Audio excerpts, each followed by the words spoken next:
Alright, hey guys, today we're going to do a review slash overview of one of my favorite game series of all time, his included, the Metal Gear Solid series.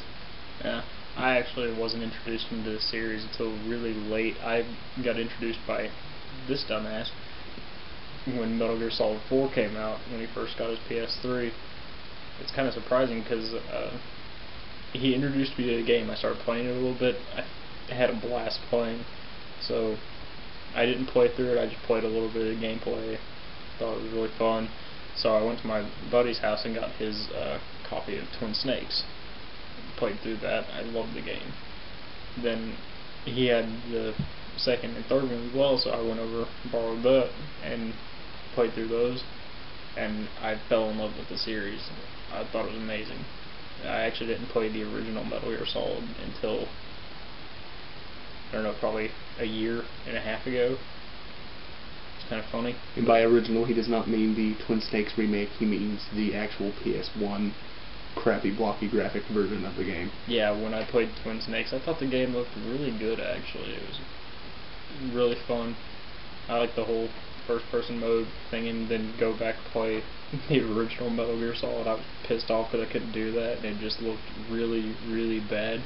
But the game still, you know, just amazed me for the time. It was awesome.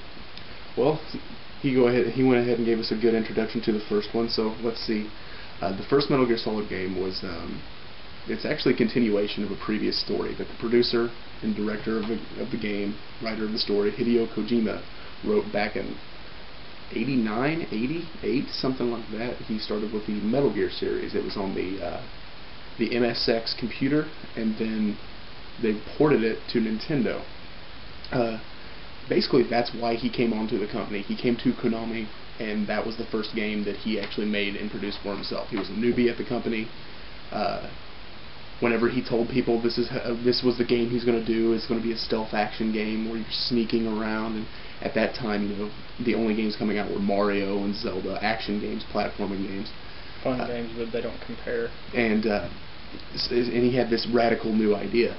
And it's a game that you could go through, and actually, technically, you don't have to fire a single bullet. You don't have to kill any enemies. And when he released it, it actually was a huge success in Japan, at least at the time. It had very good sales, excellent reviews, and then Nintendo, they bought the game, or they bought the rights to Metal Gear Solid or Metal Gear, and they made their own port of it on the Nintendo Entertainment System. It's pretty much a direct port. Well, another thing that Nintendo did is they made their own sequel to the game that is not licensed by Konami. It has Hideo Kojima's name is nowhere even around this game, not even in the same planet as this game. They basically turned it from this stealth action game into more of a Contra type shooter game, more of an action game. I think it's called Snake's Revenge, actually. Fans got a hold of this game, and they were, you know, like, what the fuck is this? This isn't Metal Gear. So, I guess Konami asked him to make another Metal Gear game. So he made the actual Metal Gear 2, also for the MSX computer. After that release, it also was critically acclaimed, very good game. But then there was just a lull in production. He started going towards other series. He did the Policenaut series. He did all kinds of these other stranger series that you've never really heard of. And then one day in I think it was 1996, 97 when this game was announced, everyone was shocked whenever they were deciding to make a continuation of the Metal Gear series with a brand new Metal Gear Solid, is what they called it, for Sony's main system at the time, the PlayStation 1. There was all kinds of, you know, hype to this game. Then it came out in 1998. It delivered. It really did. It was the first game that I can remember full voice acting, all the cutscenes. It didn't have just text bubbles and dialogue. It had actual voice acting, and not only voice acting, but very good voice acting. Oh yeah, that game had excellent voice acting. Amazing voice acting. It was more of the most cinematic game of its time. The Metal Gear series is really what started cinematics in video games. I mean, Yes, there's been story in video games for even Mario has a basic story to it, but Metal Gear Solid, the original, was the first game to really go incredibly in depth. Yeah, it's almost like they were trying to make it more of a movie. And it's a unique game by itself anyway. I mean, if you were to strip out every story element of the game, you would still have a fun game. You wouldn't have a very long game, but you would probably be about 3 hours. But you would have a fun game. It's they basically, with Metal Gear Solid 1, they brought back the old formula of the sneaking, the stealth, and then they combined it with these epic story moments and some of the most innovative things in the game. I mean, there's actually parts whenever you're fighting Psycho Mantis where you actually have to remove your controller from port 1 and put it into port 2. I absolutely hated that part. I never could figure out what to do. I had to always call you up and just be like, dude, what the hell do I do here? And another little Easter egg they added into there is if you had any Konami games, other games made by Konami, saved onto your PlayStation 1 memory card, he would actually reference those during gameplay. I mean, he would actually, let's say you had Symphony of the Night, Castlevania Symphony of the Night, saved onto your memory card, he would actually say, so I see you like to play Castlevania. And at the time, I mean, that's no big deal now. I mean, because game systems now have a hard drive of 250 gigabytes, and you can play custom soundtracks through while you're playing a game and everything like that. But at the time, that was amazing. Yeah. Amazing. I recommend, if you find a copy of that game, either I recommend you search the internet or at GameFAQs or a site like that, or you get one that actually has the case or booklet with it. Because there's a part of the game, I'm not going to spoil it, but there's someone you need to reach on a codec, and the only way to know the codec number is through looking physically at your game case. Either do that, or if you have a PS3, go to the PlayStation Network and download it from there. Yes, that's where I did it. Because that game, you could actually, with PlayStation 1 Classics, you could look at the hardware, at the manual for the actual game. I guess they photocopied, put scans of the manual into the game. But this game was huge. It was amazing. So obviously they're going to make a sequel to it. But it took them a while. I don't think they really wanted to release the same game on the same hardware. So they waited a while, and in 1999-2000, they announced Metal Gear Solid 2. Another one of those games, the screenshots from it were amazing. I mean, I hadn't seen graphics like that. And the game came out 2001. One of the more critically just it's hard to describe. Let's see. There's two sides of the fence. There is no middle ground on that game. You either love it or you hate it. And there's a big reason. And I think this is why the haters of the game, I think this is why they hate it. Whenever you first start the game, it starts off just like any Metal Gear game. Epic opening. You're playing as Snake. He's a badass. He smokes cigarettes, does all that good stuff. And going through that ship is amazing because there's a certain point in this ship where you can actually pop up Hideo Kojima's wife on a projection. It's really funny. She's a very pretty lady, we'll say that. Yeah, she is. But it starts out very epic opening. You're trying to take pictures of Metal Gear, of a prototype Metal Gear. You're on this big boat. You're in New York Harbor. And then the boat sinks. It gets destroyed.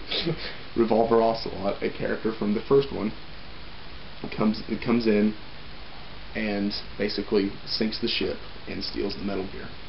Well, we get to the next chapter. After this ship had been destroyed, it caused an oil spill out in the ocean. So the government made this chemical plant called the Big Shell, basically to clean up the oil out of the ocean. And when you start the game, when you start the next chapter, you come swimming up through the water and you've got your mask on and everything. When he takes his mask off, you're introduced to a, let's just say, feminine-looking character. His name is Raiden. He's nothing like Snake. I mean, even his thing in Metal Gear is you can always do a running dive. Even Raiden's running dive is girly. He does like a somersault handspring thing where he twists his legs in the air and stuff. Let's just say gay. Yeah. It's pretty gay. And his background is nowhere near. It's completely different. He was a child soldier. He had no actual combat training. Snake is this hardened veteran that's been through. I mean, he's destroyed Metal Gear single-handedly. Multiple times. The dude took out a tank with a grenade. You know. And then you get Raiden, this pussy-looking guy that has no actual combat training, and he whines and complains about everything. Yeah, and my main complaint always with that is every time you have to talk to Rose, it's just fucking annoying, because Raiden starts bitching about his past, and then she starts, like, going off. And then usually the Colonel comes in and, you know, starts talking basically tells him to shut up. We got to get back to doing things. Yeah. The Colonel's the only one who actually shows a bit of initiative. Now, I'm going to be honest with you. When I played this game and I got to the ending, I thought it was going to be the last in the Metal Gear series. I thought that they were going to leave us on a cliffhanger. I thought that was what they were going to end it at. But no. 3 years later, they announced another game, Metal Gear Solid 3: Snake Eater. But this one is completely different. My favorite of the series, really. This one is absolutely amazing. This one, you're playing a dude who looks a lot like Snake, but it's not really Snake. It's, without going too much into the details of the story, let's just say it's Snake's father. We'll just put it at that. I mean, it's a little bit more complex than that. Yes, it is. It's a lot more complex than that. We'll just say it's Snake's father for time constraints here. But you're playing as him before the events of all the Metal Gear Solid games, even the Metal Gear games, during the Cold War in the 1960s. I think it's around 62, 63 that the game takes place in. Something like that. So, yeah. I know it's before Kennedy. It's supposed to take place before Kennedy was assassinated. Yeah. So it's 62, 63. Yeah, I think it's around there. But they added completely new mechanics to this game. There's a survival mechanic in it, as the name implies, Snake Eater. You actually have a lot of different camos that you can equip. Yes, you have a percentage of, you know, how much camo you actually have while using the suit, and which is affected by what suits you wear in what areas, if you're moving, if you're laying prone, things like that.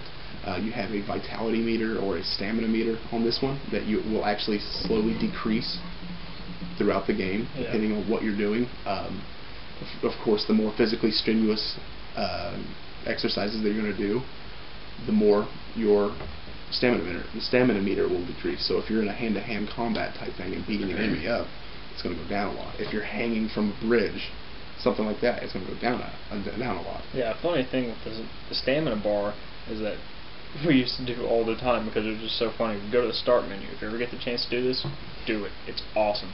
Just start spinning Snake around. He'll start going really fast, and just do that for probably 15 seconds.